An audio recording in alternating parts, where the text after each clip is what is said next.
Assalamualaikum warahmatullahi wabarakatuh teman-teman. Apa kabar semuanya? Hari ini kami dari kelompok 3 akan membahas 5 materi pokok materi Pancasila. Nah, sekarang simak baik-baik ya videonya. Untuk materi pertama, apa sih ideologi Pancasila? Assalamualaikum warahmatullahi wabarakatuh.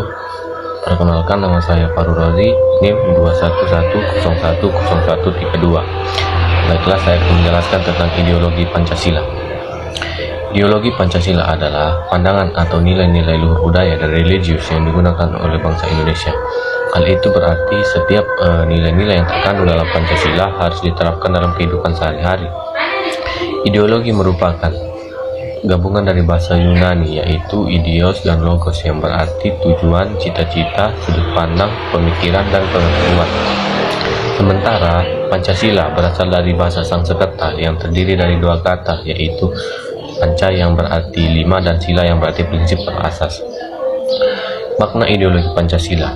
Nilai-nilai yang tercantum dalam Pancasila itu menjadi normatif penyelenggaraan bernegara. Nilai-nilai yang tercantum di dalam Pancasila merupakan nilai yang disepakati secara bersama. Oleh karena itu, menjadi satu di antara sarana di dalam pemersatu atau integrasi masyarakat Indonesia.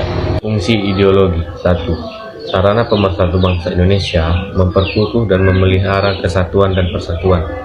2. Membimbing dan mengarahkan bangsa untuk mencapai tujuan. 3. Memberikan motivasi untuk menjaga dan memajukan jati diri bangsa Indonesia.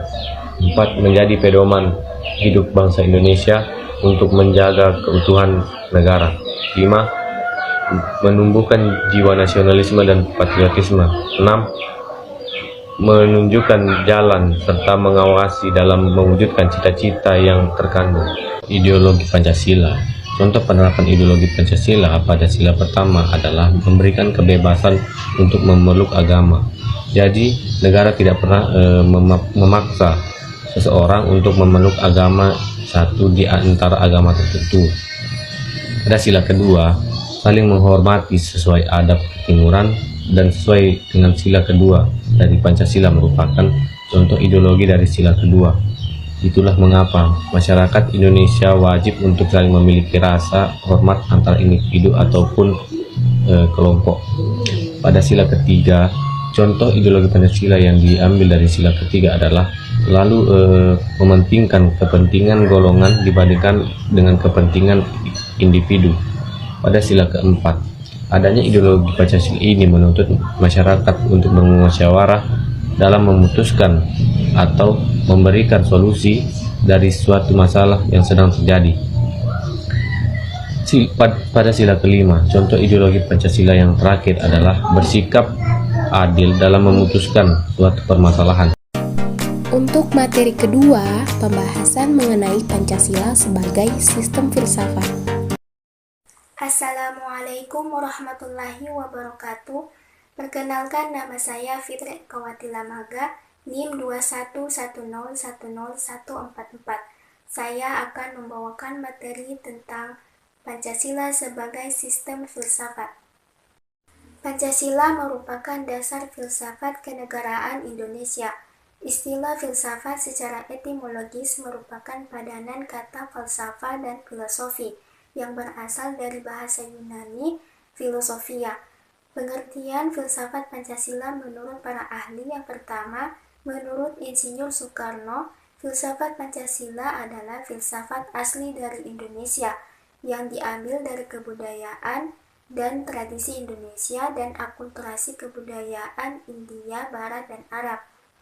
Yang kedua, menurut Soeharto, filsafat Pancasila mulai mengalami perubahan melalui para filsuf yang lahir dari Depdikbud. Semua elemen disingkirkan dan diganti dengan interpretasi dalam budaya Indonesia. Yang ketiga, menurut Ruslan Abdul Ghani, filsafat Pancasila adalah filsafat dari negara yang terlahir sebagai ideologi kolektif atau cita-cita bersama seluruh rakyat dan bangsa Indonesia. Pancasila sebagai sistem filsafat adalah suatu kesatuan yang saling berkaitan bahkan saling berkualifikasi antara satu sila dengan sila lainnya, sehingga membentuk satu struktur yang menyeluruh untuk tujuan tertentu. Karakteristik sistem filsafat Pancasila. Yang pertama, Pancasila merupakan kesatuan bagian-bagian yang disusun secara hierarkis. Yang kedua, tiap sila Pancasila tidak dapat berdiri sendiri dan tidak saling bertentangan. Yang ketiga, di antara sila-sila Pancasila saling berhubungan antara yang satu dengan yang lain, sehingga Pancasila merupakan satu kesatuan yang bulat. Pancasila merupakan sistem filsafat karena memenuhi ciri-ciri kefilsafatan, yaitu yang pertama bersifat koheren, yang kedua bersifat menyeluruh, dan yang ketiga bersifat mendasar. Fungsi daripada filsafat Pancasila yang pertama sebagai wujud bangsa Indonesia, yang kedua sebagai kepribadian bangsa Indonesia, yang ketiga sebagai sumber dari semua sumber hukum, yang keempat sebagai pandangan hidup bangsa Indonesia, dan yang kelima sebagai dasar negara. Tujuan daripada filsafat Pancasila yang pertama untuk menciptakan bangsa Indonesia yang religius dan patuh kepada Allah yang Maha Kuasa. Yang kedua, menjadi bangsa Indonesia yang menjaga keadilan baik secara sosial maupun ekonomi. Yang ketiga, untuk menjadi bangsa Indonesia yang menghormati hak asasi manusia. Yang keempat, untuk menjadi sebuah bangsa Indonesia yang menjunjung tinggi demokrasi. Yang kelima, menjadi bangsa nasionalisme dan cinta tanah air Indonesia. Untuk pembahasan materi ketiga, yakni landasan dan tujuan Pancasila. Assalamualaikum warahmatullahi wabarakatuh. Saya atas nama Basewarda Fitri Aswan dengan NIM 211010. Di sini saya akan menjelaskan tentang landasan dan tujuan Pancasila. Pertama-tama saya akan menjelaskan tentang landasan Pancasila. Pancasila adalah dasar negara falsafah Indonesia yang sebagaimana tercantum dalam pembukaan Undang-Undang 1945. Oleh karena itu, warga negara Indonesia harus mempelajari, mendalami, menghayati, dan mengamalkan dalam segala bidang kehidupan. Landasan Pancasila terdiri atas 4 bagian, yaitu yang pertama landasan historis. Berdasarkan historis, Pancasila dirumuskan dan memiliki tujuan yang dipakai sebagai dasar negara Indonesia. Proses perumusannya diambil dari nilai-nilai pandangan hidup masyarakat. Setiap bangsa mempunyai ideologi dan pandangan hidup yang berbeda-beda, yang diambil dari nilai hidup dan berkembang dalam bangsa itu sendiri. Yang kedua, landasan kultural.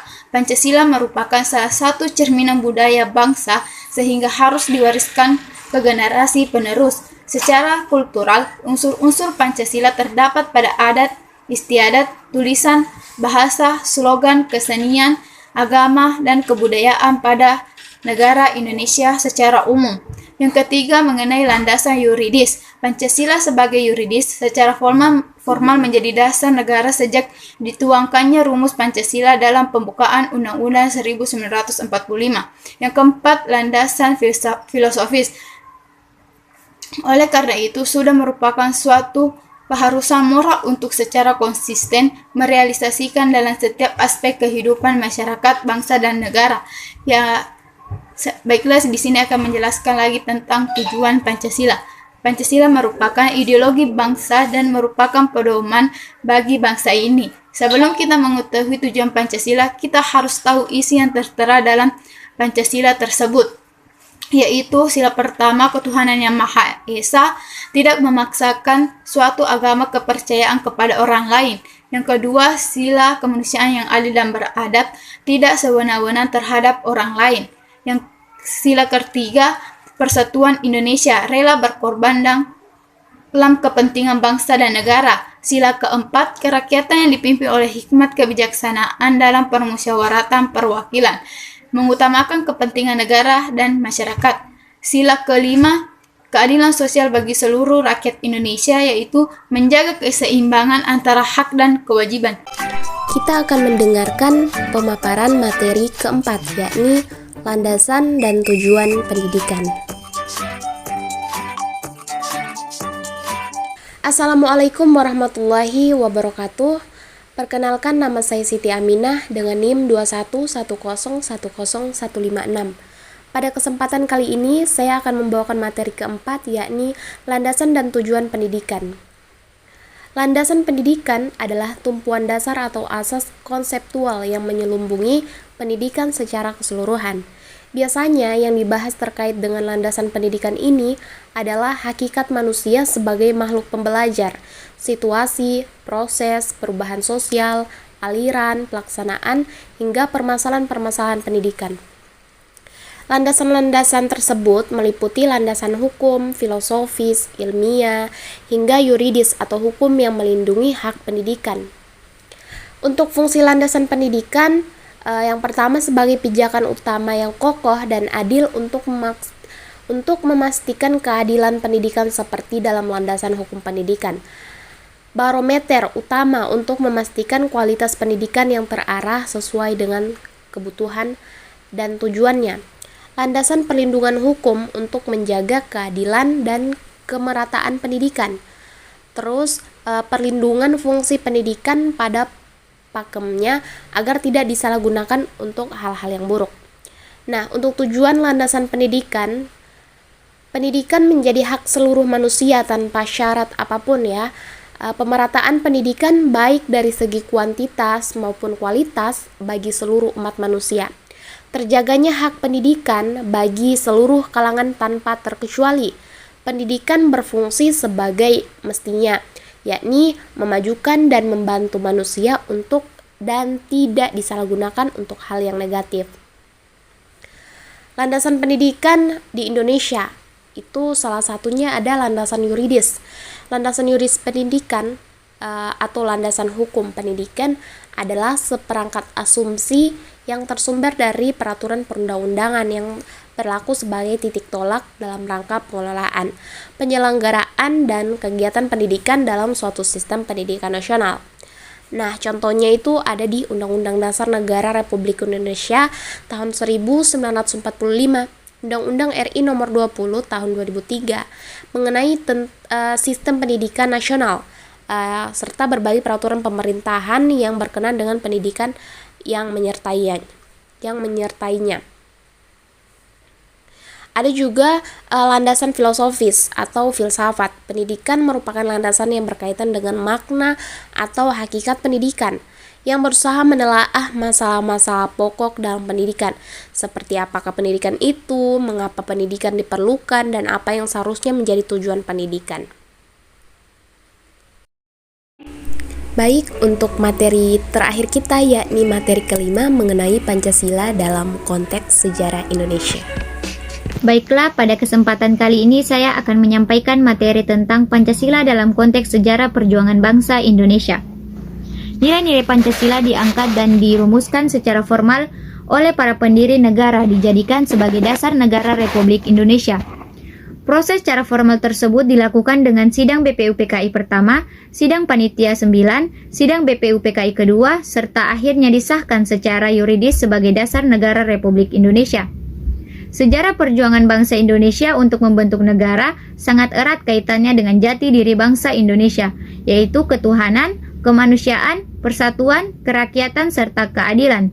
Dalam kenyataan secara objektif, telah dimiliki bangsa Indonesia sejak dahulu kala. Sebagai dasar negara Republik Indonesia, sebelum disahkan oleh PPKI pada tanggal 18 Agustus 1945, sebenarnya nilai-nilai yang terkandung di dalamnya sudah ada dan dihayati dalam kehidupan sehari-hari sebagai pandangan hidup masyarakat. Proses terjadinya bangsa dan negara melalui proses sejarah yang panjang, yaitu sejak zaman kerajaan telah mulai nampak dasar-dasar kebangsaan Indonesia. Walaupun masih bersifat lokal, dasar-dasar pembentukan nasionalisme modern baru dirintis oleh para perjuangan bangsa yang dimulai dengan kebangkitan nasional pada tahun 1908, lahirnya Budi Utomo, kemudian diikrarkan melalui Sumpah Pemuda pada tanggal 28 Oktober 1928. Akhirnya titik kulminasi sejarah perjuangan Indonesia terwujud pada tanggal 17 Agustus 1945. Indonesia menyatakan dirinya merdeka. Dan tanggal 18 Agustus 1945, Indonesia telah resmi menjadi negara baik secara de facto maupun de jure. Kemudian saya akan membahas tentang sidang BPUPKI pertama. Masa sidang BPUPKI pertama dimulai pada 29 Mei 1945 sampai dengan 1 Juni 1945. Pada masa persidangan ini, BPUPKI membahas rumusan dasar negara untuk Indonesia merdeka. Pada persidangan dikemukakan berbagai pendapat tentang dasar negara yang akan dipakai Indonesia merdeka. Pendapat tersebut dikemukakan oleh Muhammad Yamin, Dr. Supomo, dan Insinyur Soekarno. Nah, baiklah, saya akan menjelaskan tentang pendapat dari Muhammad Yamin. Muhammad Yamin menyatakan pemikirannya tentang dasar negara Indonesia merdeka di hadapan sidang BPUPKI pertama pada tanggal 29 Mei 1945. Pemikirannya diberi judul yaitu Asas dan Dasar Negara Kebangsaan Republik Indonesia. Muhammad Yamin mengusulkan dasar negara Indonesia merdeka secara lisan, yang intinya yaitu yang pertama peri kebangsaan, yang kedua peri kemanusiaan, yang ketiga peri ketuhanan, yang keempat peri kerakyatan, yang kelima yaitu kesejahteraan rakyat. Dan beliau juga menuliskan ulasannya tersebut seperti yaitu ketuhanan yang Maha Esa, yang kedua kebangsaan persatuan Indonesia, ketiga rasa kemanusiaan yang adil dan beradab, yang keempat kerakyatan yang dipimpin oleh hikmat kebijaksanaan dalam permusyawaratan perwakilan, serta yang kelima yaitu keadilan sosial bagi seluruh rakyat Indonesia. Kemudian pendapat dari Dr. Supomo yaitu Dr. Supomo mendapat giliran mengemukakan pemikirannya di hadapan sidang BPUPKI pertama pada tanggal 31 Mei 1945. Pemikirannya berupa penjelasan tentang masalah-masalah yang berhubungan dengan dasar negara Indonesia merdeka. Negara yang akan dibentuk hendaklah negara integralistik yang berdasarkan pada yang pertama, persatuan Indonesia, 2, kekeluargaan, 3, keseimbangan lahir dan batin, keempat, musyawarah, dan yang kelima yaitu keadilan sosial. Dr. Supomo dalam pidatonya selain memberikan rumusan tentang Pancasila, juga memberikan pemikiran tentang paham integralistik Indonesia. Hal itu tertuang di dalam salah satu pidatonya bahwa jika kita hendak mendirikan negara Indonesia yang sesuai dengan keistimewaan sifat dan corak masyarakat Indonesia, maka negara kita harus berdasarkan atas aliran pikiran negara yang integralistik, negara yang bersatu dengan seluruh rakyatnya, yang mengatasi seluruh golongan-golongannya dalam lapangan apapun. Nah, kemudian dalam sidang panitia 9 yaitu sejarah perumusan Pancasila pada sidang pertama BPUPKI yang dimulai pada tanggal 29 Mei 1945, para anggota BPUPKI diminta menyampaikan usulan mengenai dasar negara. Dari beberapa rumusan yang disampaikan anggota BPUPKI, rumusan Soekarno yang diberi nama Pancasila yang paling diterima semua anggota.